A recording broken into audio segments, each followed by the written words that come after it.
All right, I want to show you this because I literally get asked this question all the time. I always adhere my edible images to fondant before I put them on a cake because I just feel like it holds up better. And people always ask, can I just put an edible image onto buttercream and not put it on fondant? Yes, you definitely can. But here's the problem. This is the reason why I like to do it. So look, I cut this out, and as I put this around the cake, there's a space here. There's space between the cake and the icing. If I push it down, it's not going to sit even.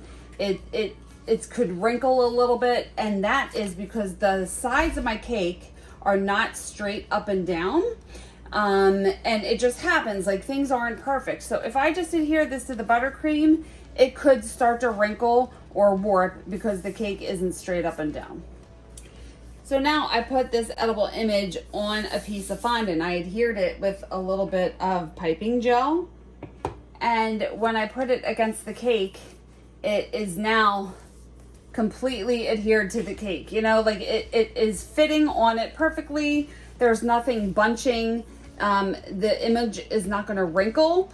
I just like the way that it turns out better when it is adhered to a piece of fondant. So it's not completely necessary. However, it just looks better.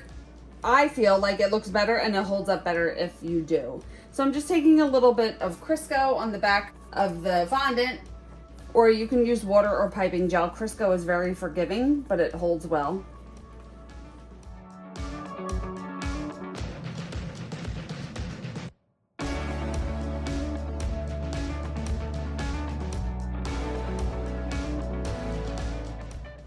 And there you go. It's on the cake. It's not going to wrinkle.